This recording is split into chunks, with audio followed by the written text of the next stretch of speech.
Thanks, everybody. Thank you so much. Keep clapping. Thank you. Oh, you did. Okay, great. I haven't even said the name of the guest. You're just clapping for me. Thank you. Our next guest, Nik Dodani, you love on Atypical and in his stand-up, and now you can see him on the fantastic rebooted Murphy Brown, currently airing on CBS. Let's take a look at a clip before we bring him out here. Everybody, please welcome Nik Dodani. Hey.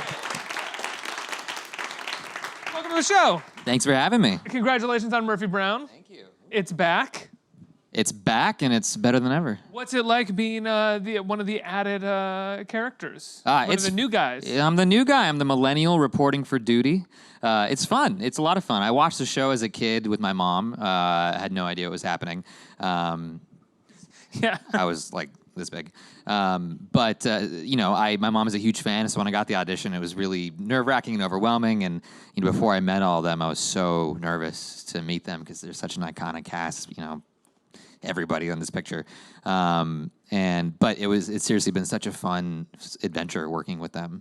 What is it like? I mean, you're also on Atypical. How different is a day in the life shooting something like Murphy Brown versus shooting Atypical? Well, so we shoot Murphy in front of a live studio audience every Friday. So Monday through Thursday, we rehearse. We rehearse with the cast. We also rehearse with the cameras. So we can get the camera movements down. And then sometimes we shoot a few scenes on Thursday, but most of it is done in front of an audience Friday night for about 3 hours. We shoot the whole thing, get a couple takes per scene, and that's it. Do you enjoy that? I do. I love it. Yeah. Well, the first episode was literally like I was holding a phone and I was shaking. But you see it in the episode? And I don't think they used that take. I think they kept that one out. But now that we just finished episode 9, and so now it's just fun. It's just so much fun to be in front of the audience, like 300 people who are just going nuts. Most of them are fans of the original, and so they're really supportive. Is it cathartic to be on a comedy show that is also taking pretty clear shots at a lot of the current events right now? Yeah. It makes me feel better about not signing petitions all the time. So it feels like I'm doing my part a little bit. By being on the show? Can I say that? Yeah, why not? Sure, yeah. Say whatever you want. I vote. Good. That's the. I hope everyone here is registered to vote. Yes, the please election's vote. only 2 weeks away. Dear God, Yeah. please vote in 2 weeks. I don't know what you're doing if you're not planning on voting. Just please vote. It's crazy to not vote. Okay, Yeah. thanks. I'm back. You're back. No, important message. When people say vote, I just get exhausted and mad at the idea of somebody not voting right now. I know. Very upsetting I know. to me. What was your audition like for the show? It was pretty straightforward. I went in, met with Diane English, who's the showrunner, creator of the original, and she's back for this one. Did my scenes just once each. They said thank you. I left. I didn't think I'd get it, and because they just said thank you. Have a nice day. And if it's that quick, usually it's like okay, great, keep it moving.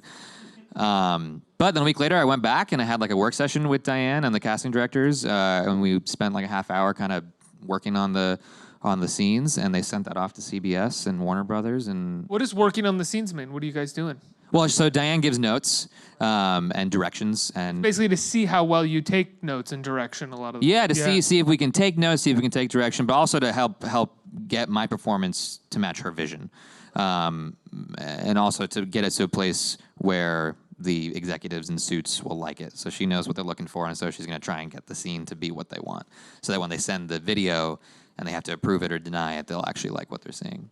It's not just to sort of make sure that you're like, I don't think my character would do that in this scene, Diane. Yeah, I only started saying that kind of stuff in like episode 4. Yeah. Yeah. She's like, oh, great, we've created a monster. Once I had job security, then I started speaking up, yeah. What's it like working with Candace?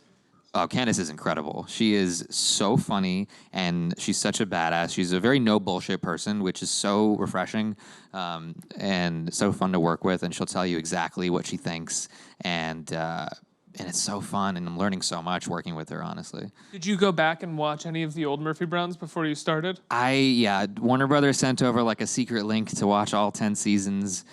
And I was just like really excited. And I watched like the first half of the first season before I stopped because it got very intimidating.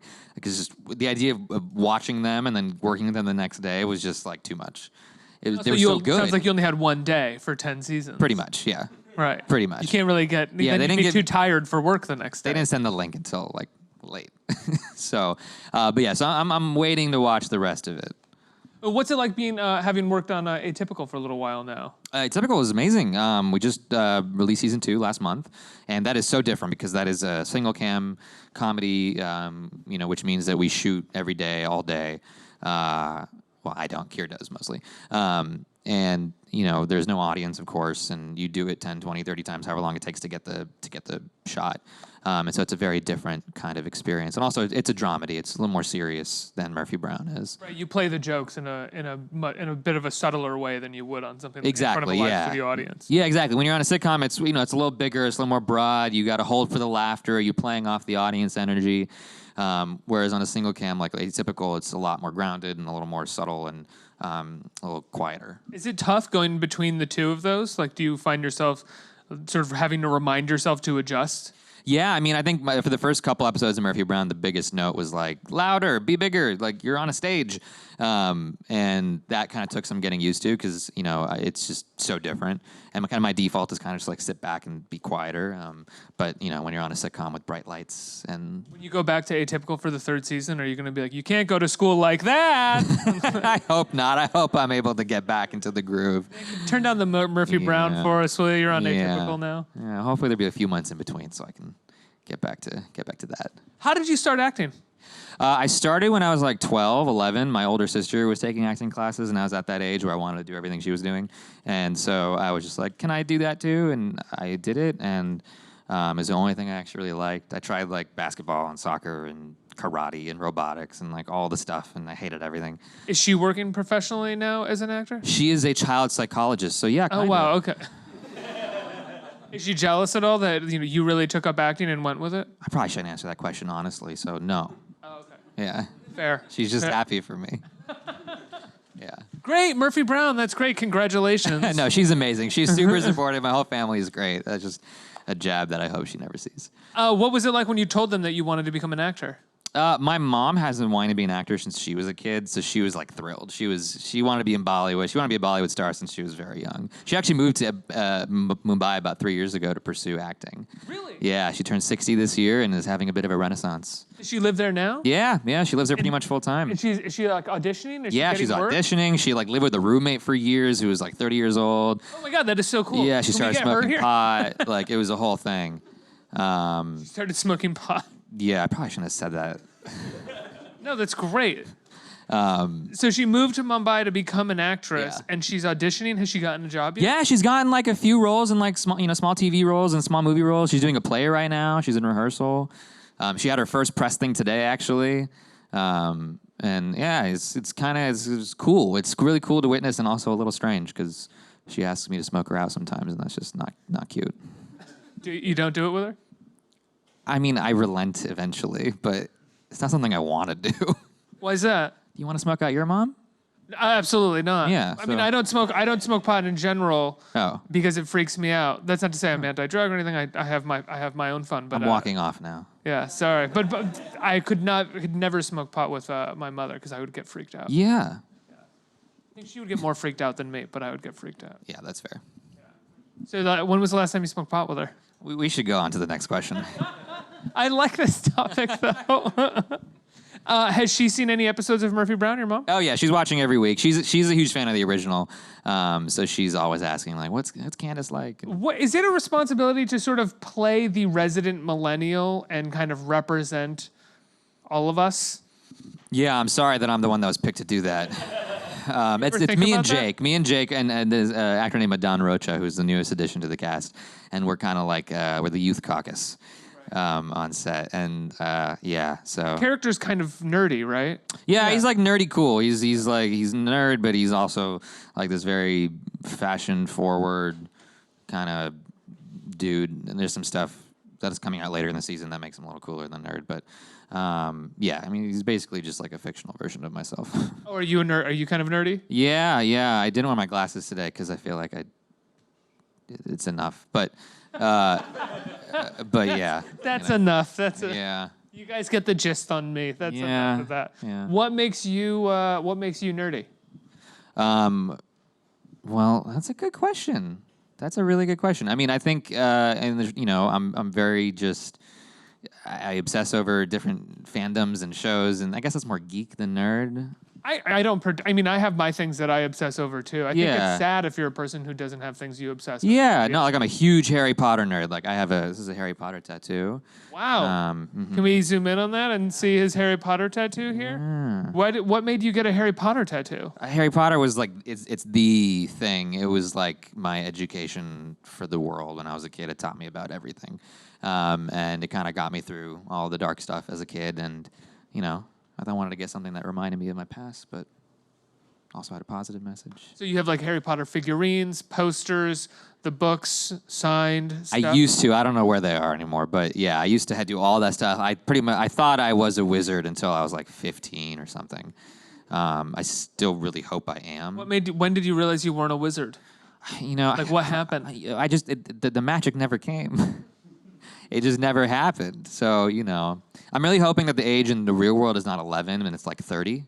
So like when I turn 30, I'll get a letter in the mail and it's like, you're a wizard, Nick, and I'll be saved. But I imagine you being 15 and trying to cast a spell and just like a bigger kid walking by and being like, wizards aren't real. Bye. I didn't do that in front of people. Yeah, you crazy? Let's get some questions from our audience. Who has a question? What's going on, Nick? Hey, man. Congrats on the show. Thank you. What percentage of your own comedy do you get to contribute to the show? So for Murphy Brown, you know, all the credit goes to the writers and Diane. You know, when we're developing the character, Diane was really open and collaborative in developing it. But in terms of the writing, this writers' room is on it, and they are so smart and so funny. And you know, as we've gone on, I think we've really gotten into a groove, and they've kind of found my voice, my character's voice more, and you know, they're writing toward my strengths, and you know, so the credit really goes to them. Next question. Hi, Nick. I've seen you do stand-up on The Late Show. I really enjoyed it. So I was wondering, did you start doing stand-up after you'd had some success as an actor, and do you continue to pursue stand-up comedy? Yeah, I started doing stand-up like 3.5 years ago when acting wasn't going so well. I had a lot of free time, and I wanted to just do something, get on stage, and you know, everyone in LA does stand-up, so I was like, I'll try it. And I love it. It's so much fun. It's a really fun thing to do, and it allows me to kind of have a creative outlet of my own. And I'm taking a break right now while I'm shooting Murphy because it's a handful. But I'm excited to kind of explore the New York scene, especially. Are you? How do you go about writing your material? I start with like a really sad, depressing story or traumatic incident, and then kind of just try to find a way to make it funny. Oh, and I'm also constantly just taking notes on my phone of things that I think of randomly when I'm high or not. And With your mom? Yeah. Sorry. No, it's my fault. I brought it up. But you know, and also I work with other comedians and like workshop with my friends and like run jokes past them, and we punch each other jokes up and stuff like that. Cool. Murphy Brown is on CBS right now. It's great. It's really funny. Congratulations on the show. Atypical season 2 is on Netflix right now as well. I think it just dropped a few weeks ago or about a month or two ago. Yeah, about a month ago. Yeah. Yeah, it's a really great season of the show. Congratulations. Thank you. Oh, you're in a thriller that's coming out in January as well, right? Yes. Yeah. It's called Escape Room. If you're a fan of escape rooms and or death. Is that like a panic room? No, an escape room is like when you're trapped in a room and you have to solve puzzles and like clues to get out, you know, before you die. In real life, you walk out. But in this movie, you die. So you know, it's like a fun, silly thriller. Fantastic. It comes out in January, right? Yeah, January 4th. Amazing. Theaters near you. I don't know. That was good. They should put your voice at the end of the trailer. Yeah, why in not? theaters near you. I don't know. I guess. Yeah. Everybody give a big round of applause for Nik Dodani. Let's hear it.